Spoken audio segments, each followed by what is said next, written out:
제가 스님께 이제 책을 추천해 달라 말씀드렸는데 추천해 주신 책이 소크라테스 익스프레스예요. 네. 삶은 여행이라고 생각하거든요. 저는 두려움을 두려워하지 않아야 한 발을 내디딜 수 있는데 저 역시 그래왔고 두려움, 경험하지 않는 그 세계는 늘 두렵기 때문에 주저주저 하잖아요. 그 어떤 두려움을 직면하는 또 불확실이라는 그 상황을 직면하는 부분의 인생의 지점에서 마치 우리가 여행을 한다면 이 책은 삶의 여행길에서 만났던 순간순간 기억, 기록, 그리고 나에 대한 성찰, 사유, 세계를 바라보는 눈, 이 부분들을 마치 태어나서 지금까지 걸어오는 동안 마주했던 그 풍경들처럼 저에게 다가왔어요. 그래서 기차를 타고 여행하는 삶의 여행, 또 우리가 태어나서 죽음으로 가는 그 어떤 지난한 여행, 이 부분에서 만날 수 있는 모든 사유를 이 책에서 제시해 주더라고요. 그래서 최근에 만났던 책이고 또 천천히 아껴서 보낸 책이기도 하고 어느 때는 간이역에서 기차를 먼저 보내는 그런 기차의 느린 마음으로 보고 싶은 책이 바로 소크라테스 익스프레스입니다. 선생님이 이 책에서 네. 여러 이제 철학자들이 나와요. 간역에 머무르듯이. 네. 가장 인상 깊었던 철학자가 있을까요?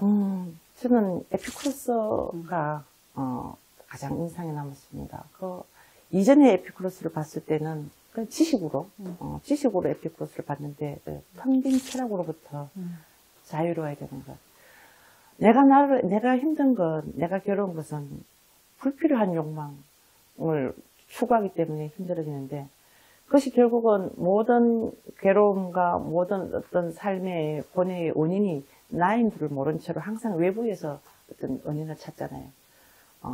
이 에피쿠로스가 얘기했던 텅 빈 쾌락으로부터 자유, 텅 빈 쾌락을 벗어낼 수 있는 것, 또 텅 빈 쾌락이라는 것을 인지할 수 있는 그 어떤 힘, 여기에서 진짜 고전은 위대하다. 사람은 물질로서 죽었지만 그가 그랬던 정신은 영원히 흐르는구나. 그래서 어느 시대, 어느 시기에, 어느 집에서 어떤 물로 태어날지는 아무도 모르는구나. 네. 그 텅 빈 쾌락이 제가 가지고 있는 이 감성이란 우물, 또 혹은 이성이란 이 우물을 끊임없이 첨벙거리는 도래박처럼 느껴졌거든요. 그래서 저에게 텅 빈 쾌락으로부터 자유로울 수 있는 그 용기는 바로 저의 어떤 감각의 우물을 첨벙거리는 도래박처럼 다가왔습니다. 여기서 텅 빈 쾌락이라고 하면 어떤 걸까요? 내가 가질 수 없는, 소유할 수 없는 것임에도 불구하고 그것을 내가 소유하려고 하는 거죠. 사랑을 하게 되면 그 사람이 내 생각 속으로 들어와서 나의 어떤 프레임대로 움직여주길 바라는 것이 인간의 욕망이잖아요. 감각적 욕망. 절대 그런 일은 일어나지 않죠.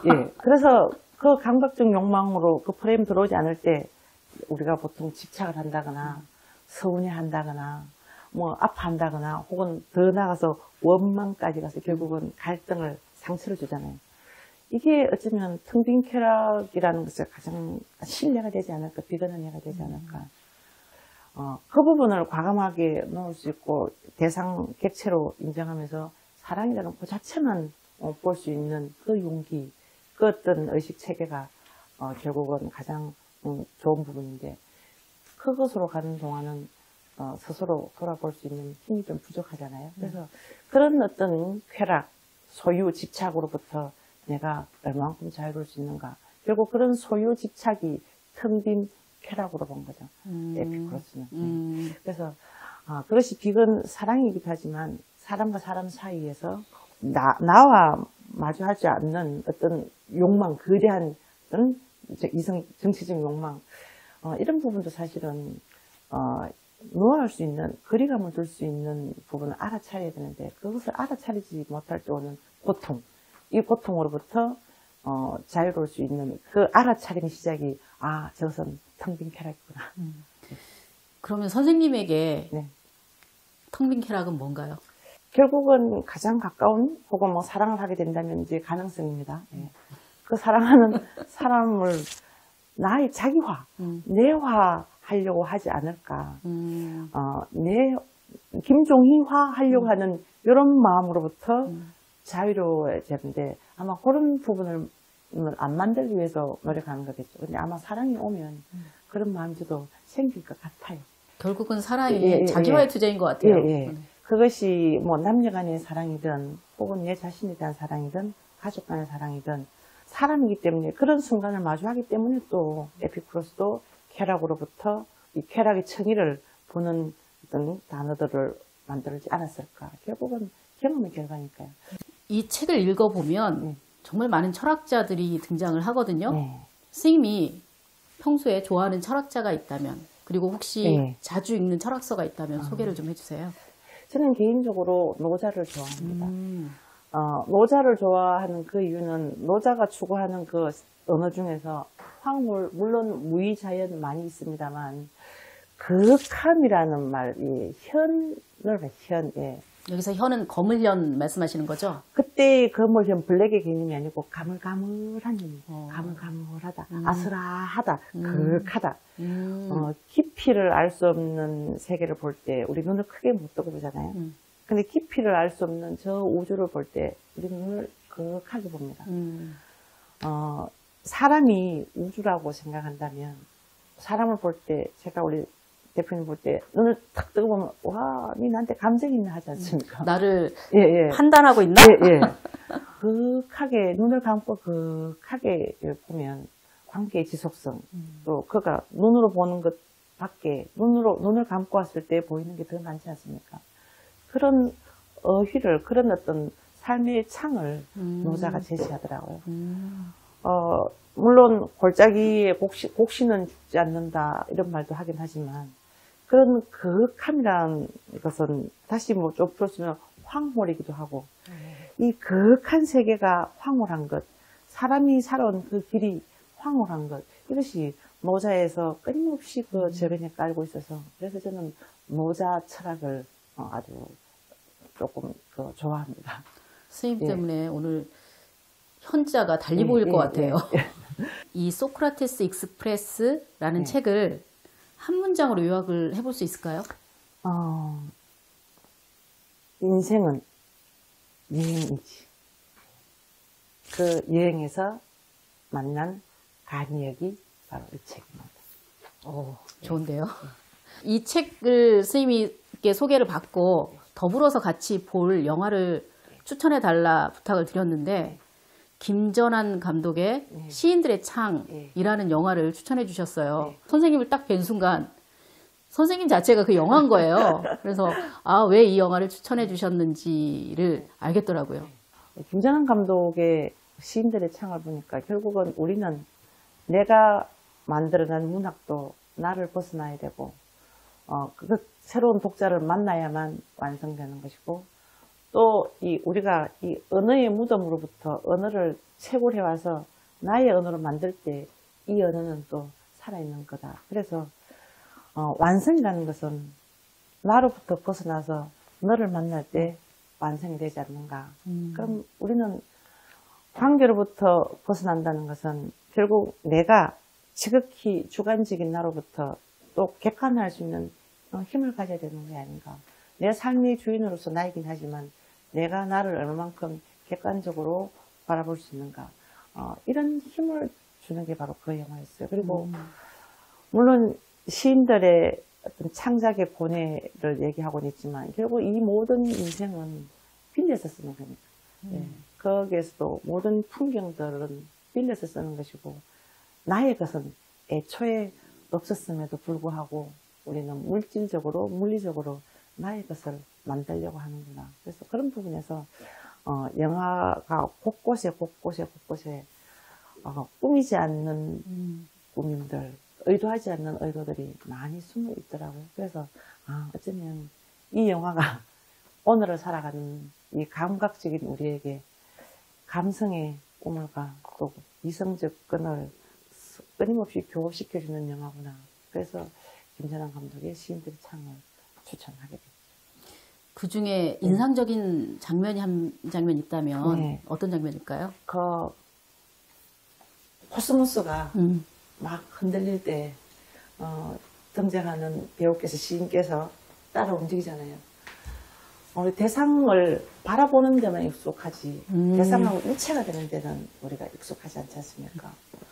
내가 그가 되려면 그 속에 들어가줘야만 그의 마음으로 보는데 언어적으로 뭐 역지사지라는 말 혹은 입장 바꿔 생각 이런 말을 많이 하지만 정작 우리는 늘 타자화하고 대상화하는 거죠. 그래서 그렇죠. 입장을 절대로 안 바꾸죠. 예. 때로는 그의 마음속으로 들어가 보야만 그가 보이는데 코스모스가 되어봐야 코스모스의 마음으로 세계를 보는 거죠. 그래서 그 부분이 아주 첫째 인상적이었고 또 하나는 이 나무로 내려오는 시간의 흐름. 바늘 없는 시계 속에 보이지 않는 시간을 그렇게 그려내시더라고요. 우린 때로는 기다림이라는 것이 물기 없는 등에 흐르는 입김 같은 것이라고는 저는 늘 생각하는데 그래서 그런 기다림이 물기 없는 등에 흐르는 입김이라면 설레임이라는 것은 바늘 없는 시계에 보이지 않는 시간이지 않을까. 그래서 기다림과 설렘이라는 이 감정을 끊임없이 포개고 접으면서 사람을 만나고 또 나를 만나고 시간을 만나는데 거기에서 그런 시간의 흐름, 무심코 흘려보내기 쉬운 그 아주 순간이 가지고 있는 부분을 탁 포착을 해서 시간을 보여주시더라고요. 그래서 역시 김전남 선생님은 탁월한 신비함을 가지고 계시는구나. 예. 거기서 또 한 번 감동적인 장면이었어요. 선생님 언어 구사가 네. 시와 수필을 연상시키는 계속 감각들을 일깨워주는 감사합니다. 언어들을 네. 구사하시는 것 같아서 네. 이게 대화하면서도 네. 이 굉장히 좀 제 감각들이 좀 일어나는 느낌을 받습니다. 감성이 비늘처럼 일어서죠. 네. 네. 아마도 어렸을 때의 환경인 것 같아요. 저는 눈으로 먼저 기억연을 하지 않고 사랑방 대돌 밑에서 할아버지 6 형제분들이 날마다 윤독하는 소리로 문자를 익혔거든요. 그래서 그때 할아버지들께서 읽었던 책이 초한지, 열국지, 삼국지, 뭐 조선 왕조실록, 여인일책 한 페이지씩 돌아가면서 읽는데 읽는 분의 그날 기분이 문장으로 나오잖아요. 그러면 저는 대돌 밑에 앉아서 그 할아버지의 육성으로 듣는 책을 문장으로 그림을 그리고 상상을 하는 거죠. 그래서 어느 때는 비 오는 날은 앞산이 안개에 쫙 가리고 나면 그 안개 속에 가려져 있는 산이 품은 물기가 어떤 문장일까 이걸 어렸을 때부터 아마 그게 학습이 된 것 같아요. 체화된 것 같아요. 그때 가졌던 문장에 대한 상상력이 늘 아직까지 펌프질하고 있어서 그런 이런 문장을 나도 좀 하는 거 아닐까 이런 생각을 합니다. 책과 네. 일으키는 공감 또는 네. 주위 환경과 일으키는 공감 네. 그 공감에 대해서는 어떻게 생각하시는지?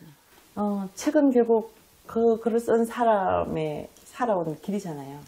제가 문장, 이 세상 어떤 글도 귀하지 않은 글은 없다고 늘 주장하는데, 뭐, 유명 작가가 썼다고 해서 그 문장이 좋은 문장이고, 혹은 이름 없는 초등학교 학생들이 썼다고 해서 그 문장이 떨어지는 문장은 저는 아니라고 생각해요. 그만큼의 경험, 그만큼의 본 시각들이 문장 속에 그의 언어로 녹아들었기 때문이죠. 아무도 발견하지 못했던 지역 강맥을 꺼내서 그의 문장으로 만들어가기 때문에 우리는 책은 그런 측면에서 그가 살아온 경험을 압축적으로 문자로 보는 것이고 사람은 결국은 이 그의 어떤 세계가 하나의 움직이는 활자처럼 사람만큼 거대한 책이 없잖아요. 움직이는 활자처럼 우리 앞에서 살아있는 신경한 책이기 때문에 그런 측면에서 어떤 공감, 또 교감, 그것을 통해서 울림을 받고 울림과 떨림을 동시에 받을 때 그로 향했던 내 마음의 창이 열리지 않을까 이런 생각을 많이 합니다. 그래서 책도 공감의 어떤 대상. 그렇다고 모든 책들이 모두 독자에게 공감되는 건 아니죠. 나와 결이 맞는 책을 만날 때 나와 결이 맞는 한 문장을 만들 때는 그 책을 전체 다 읽지 않아도 그 문장이 그 책 전체를 대변하지 않습니까? 그래서 사람도 마찬가지죠.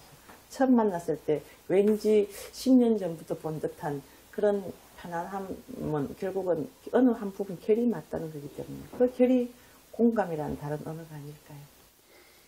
우문현답을 이때 쓰는 것 같아요.